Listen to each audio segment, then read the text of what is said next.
Bismillahirrahmanirrahim. Assalamualaikum warahmatullahi wabarakatuh.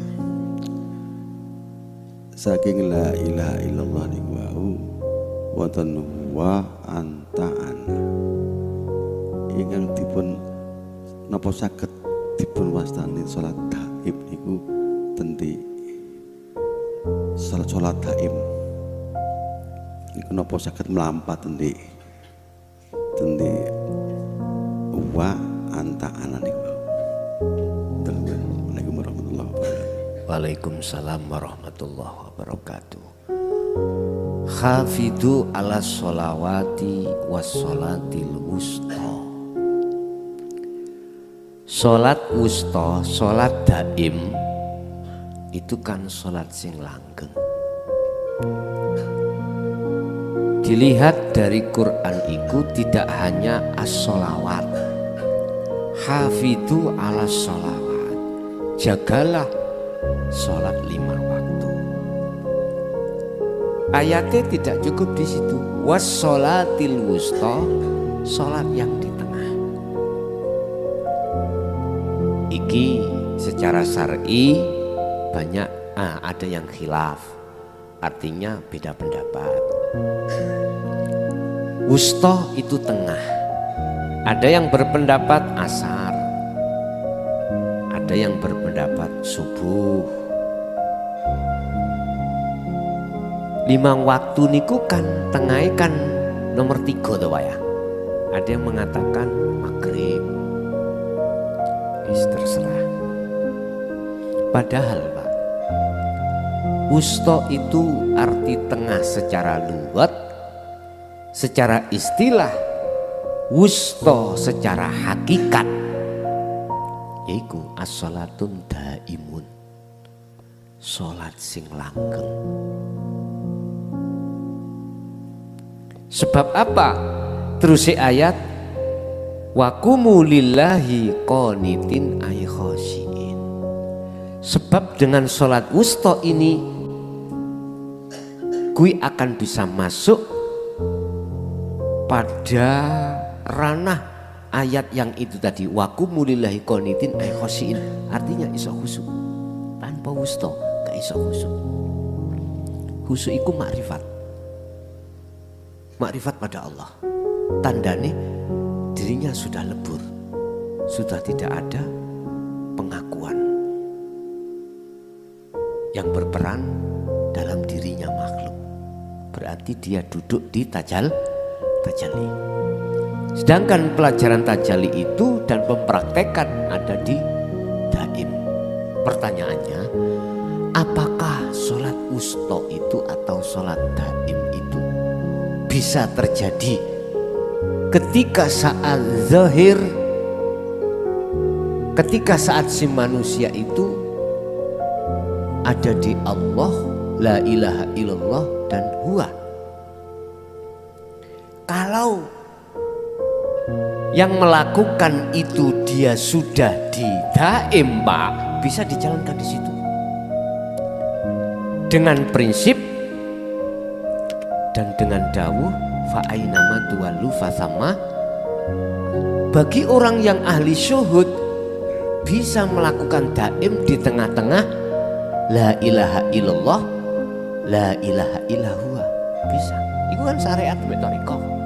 Artinya gini, sholat daim itu bisa kau lakukan di tempat nggon rame ataupun nggon sepi.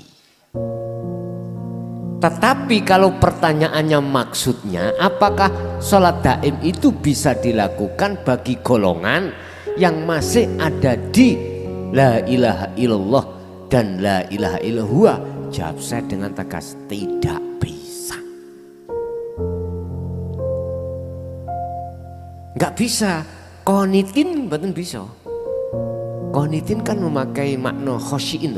Wa qumu lillahi qanitin. Jagalah, tegakkanlah lillahi karena Allah, qanitin ay khosyin hali khusyuk. Padahal tarkibe khusyuk syaratnya kudu makrifat pada Allah. Kalau tidak percaya, ayo digerabak ning awake dewi-dewi sebelum jenengan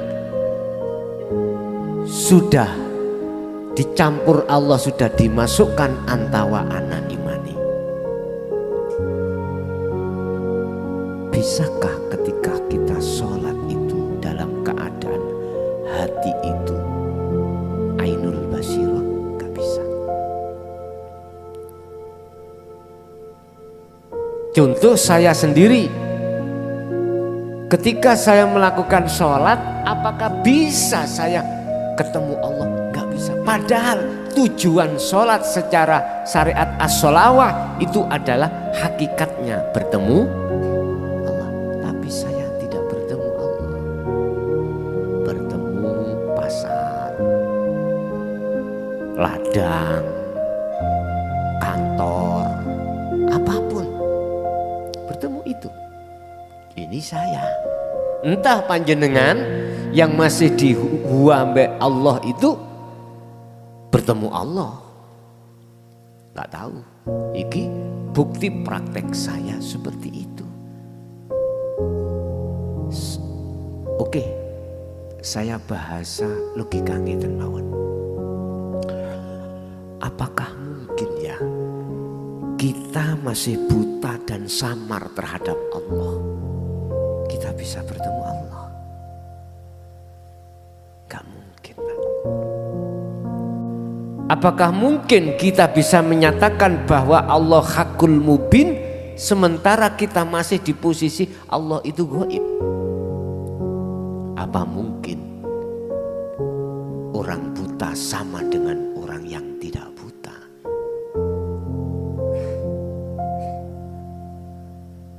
Betul mungkin sama, Pak. Indahnya di dunia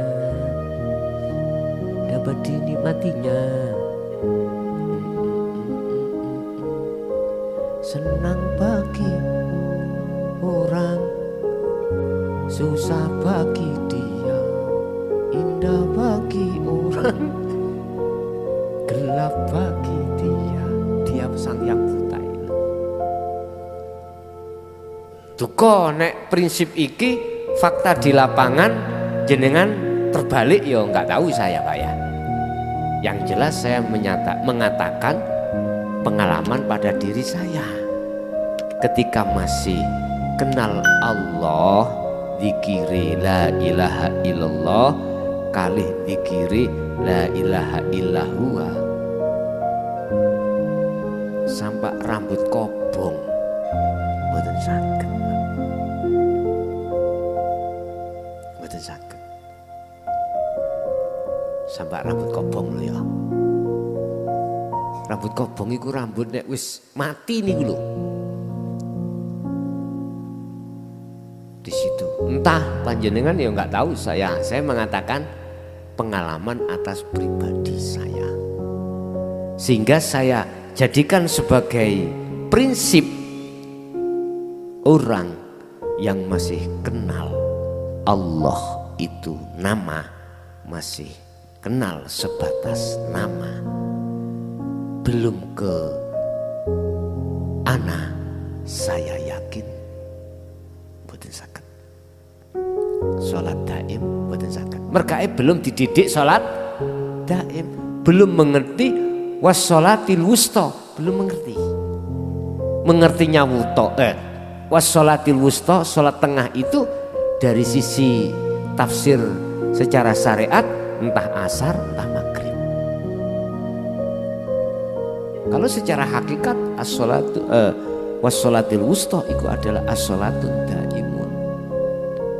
Sholat daim, sholat sing langgeng, artinya langgenge ati menyang Gusti Allah sing kula sebut mutasil niki. Paham nggih? Nek di dalam dunia ajaran sholat daim cara sing disingitno kan ngeten, Pak. Entah ngadep nanti sik meneng. Wis mlaku rasa. Sholat daim ngadep ngalor, ngadep ngidul, saenake ngadep.